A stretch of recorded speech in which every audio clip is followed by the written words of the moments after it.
Welcome back.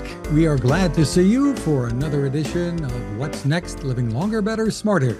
I'm Fred Fishkin along with Mary Furlong, and in this episode, The Second 50. Get ready to hear from the author of a brand new book. First, this message. My name is Ernie Nacci. I'd like to tell you a little bit about AAMBA. AAMBA is a technology company that focuses on the betterment of the lives of your residents and optimizing your workflows and your staff efficiencies. So the bottom line, what are we talking about? Increasing care quality. One example, reducing falls. 79% reduction of falls in month one after AAMBA deployment. Increase staff efficiency. Stop your staff doing routine stuff and let them do high-value things when they're told about it. And increase revenue and subsidize costs potentially using CPT codes to cover reimbursement if possible. How do you do it? Well, it's really all about passive sensors and collecting data and then letting your care team know, hey, you don't need to do room checks on 99% of your residents. They're doing great. They're asleep. Their vitals are good. But Jackie just got out of bed and she's a high fall risk. Go help her. You're going to avoid that fall. Those are the type of things that our system with passive sensors allow you to do proactively. You can do a much deeper dive as well. You can share this with family. You can share this with your nursing staff. Lots of insights can be drawn out here to deliver better, more proactive care and increase the well-being and health of your residents. Give us a call or go check out our website at ambahealth.com. I'd really like to work with you and be your partner. Thank you very much and have a great day. The Second 50, Answers to the 7 Big Questions of Midlife and Beyond, is the title of a new book. You'll want it on your reading list. And with us is the author, Debra Whitman. Hi, Deb. Hi, Fred. Thanks for having me. Debra, we are so happy to have you with us to celebrate this publication and all the effort you put into this. We should let everyone know a bit about you and your work with AARP and the government. But I do want to say, as I'm reading it, and I'm so excited to be one of the first to read it, it is so well researched. And so it's very substantive. You should feel very proud of that. So thank you. A lot of work went into this book, and a lot of research. I started writing this because I've worked on aging for the last 25 years in my career. I started at the Social Security Administration, then worked on Capitol Hill, both on the floor for the prescription drug debate as a fellow on healthcare, and then ended up running the Senate Aging Committee before I left. And then I've been here at AARP for over a decade, where I lead our policy, our research, and our global thought leadership work, as well as our brain health team. So I've been working on aging, but I was about to turn 50 and realized actually there was a whole bunch of stuff I didn't know myself.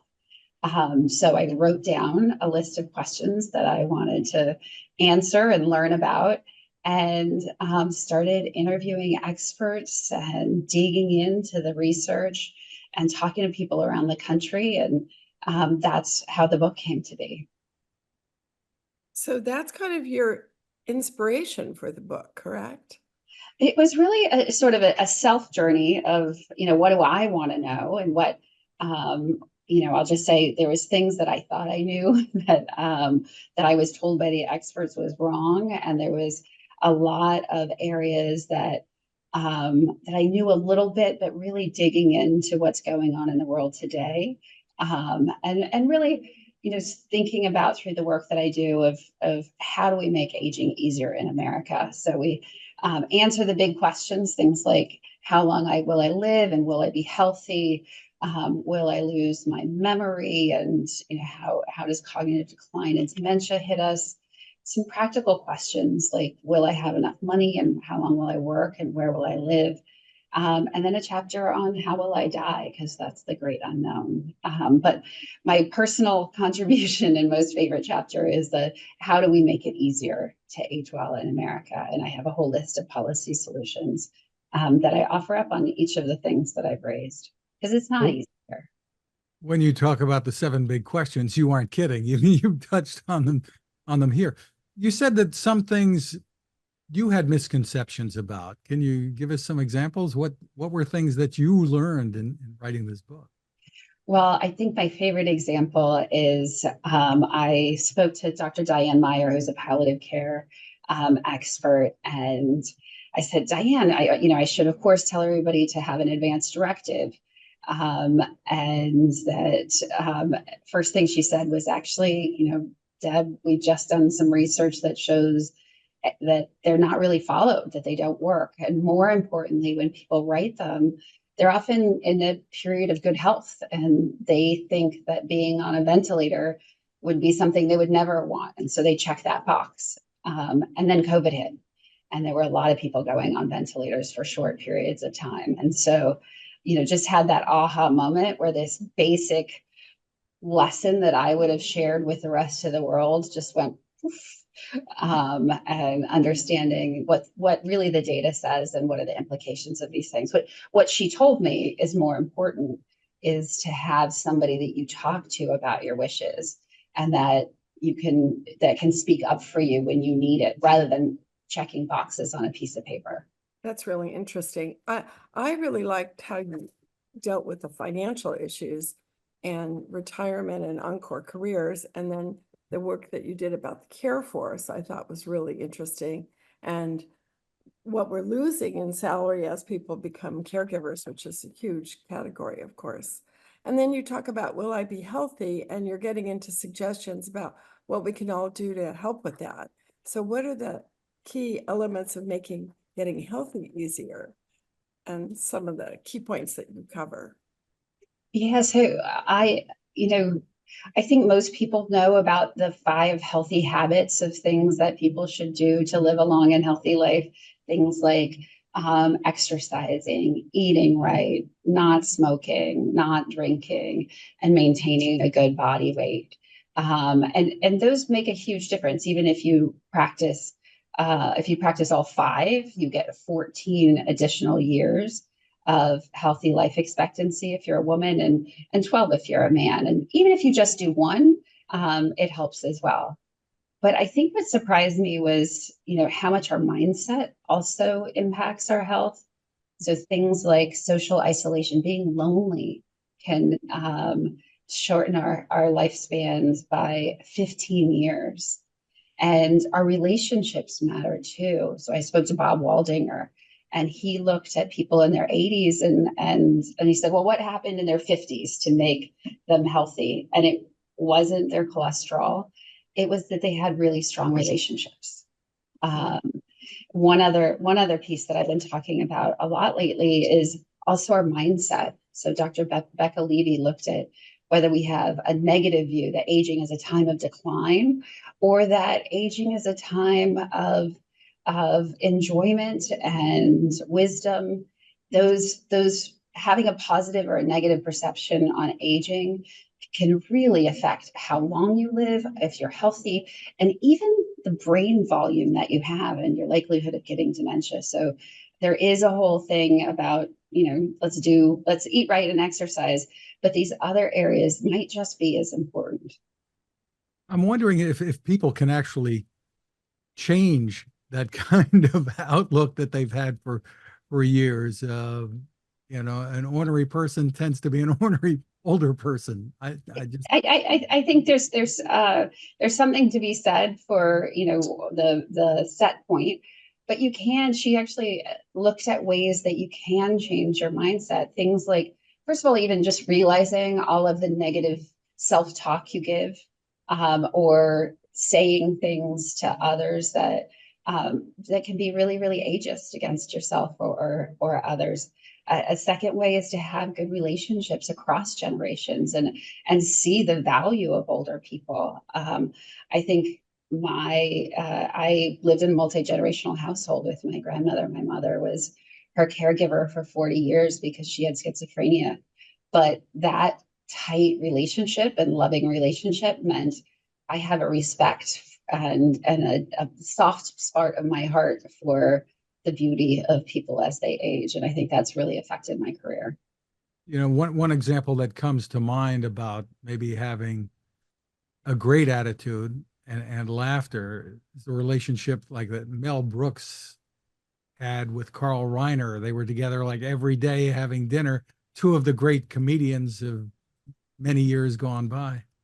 Yeah, I think having those kinds of really close friendships or family relationships, as Dr. Waldinger's research showed, make a huge difference. And sometimes it's even having touch points with people in the isolation and loneliness. They don't have to be your best friend, but maybe when you're getting you're paying your bill at the checkout counter, maybe just saying something nice and having a little chit chat with the person who's ringing you up. Those types of points can make a big difference. I laugh because when I talk about the healthy habits, the only one that my dad follows is that he stopped smoking when my brother was born. But he will spend over an hour a day at our little town post office. I live in a place where they don't deliver it to your house, where I grew up. And so he will be in there talking to every single person that comes in, and he volunteers. And so he has these sense of purpose and connection that probably, outweighs the Jim Beam he has every night, and has kept him healthy till his good old age. There were so many women in the workforce, and when they retire, they have to create a social network. And so I see pickleball, I see water aerobics, I see new kinds of book clubs that are forming where people are trying to find those connections, especially after COVID. So that social isolation is really, and of course, AARP does a lot of work with volunteer engagement and offers a lot of things there. We do. We couldn't do anything without our volunteers. And we have newsletters for things like the Ethel, which is for older women, and the Girlfriends, which is for younger women. And they're starting to create meetups all over the country. Oh, that's interesting. Because there's a Facebook pages set up for the groups, and people really want to meet in person too. So there's all different kinds of ways to connect, and volunteering. I'm glad you raised that, Mary, is a great one in your local community, because then you have something that you give back, but you also gain. So true. What have we learned that's new about life expectancy in the U.S.? I learned a couple pieces. One, just the range of how long we can expect to live is huge, by income, education, race, and ethnicity. The top 1% of men by wealth live 15 years longer than people at the bottom 1%. Women, it's about 10 years difference. We have Asian Americans living 20 years longer than Native Americans, who only live to 65. So when we talk about raising the retirement age, Native Americans only expect to live to 65, and it's already going to 67. So I think that the disparities in longevity were particularly striking to me, and that they've been growing over time. And then the second is most of the years that we are gaining, as you know, in the last, even pre-pandemic, U.S. life expectancy was falling due to deaths of despair, and then certainly due to COVID. But the gains from 2000 to about 2015, we gained 2 years in life expectancy. But our health span, the number of healthy years we could expect, only rose about 4 months. Wow. So when we think about adding years, what we want to do is add as much healthy years as we possibly can, or helping people to maintain their health as long as possible.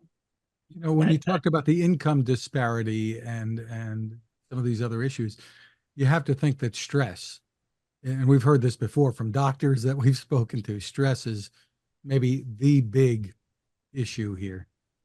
Yeah, toxic stress affects us at the cellular level. We think of it as an emotional issue, but it actually does change our bodies. So if you look at people who have suffered the stress of systemic racism, their bodies are getting diseases that other people get 10 to 20 years later. And so when we look at differences across race and ethnicity, that's one of the drivers of it. It's called weathering, is the term that the researchers are using to really talk about how that toxic stress affects the body. I see a lot of entrepreneurs innovating around the forgotten middle and trying to move the needle on health and vitality. And it's really an important topic that we can really change the face of the country if we adopt better habits, I think. So Deb, congratulations on the book. I hope everybody reads it. I think it's really important for all of us older adults and all of this in aging. And we so appreciate you spending time with us. Thanks for having me today. The title, once again, is The Second 50 Answers to the 7 Big Questions of Midlife and Beyond. Just published, and a book you'll want to read and share. Again, we want to thank you, Deb. Thanks also to our sponsor, AARP, your partner in providing exceptional care along with efficiency through automation. Learn more at ambahealth.com. And of course, we appreciate all of you for tuning in. Remember, you can always find us at maryfurlong.com/podcasts.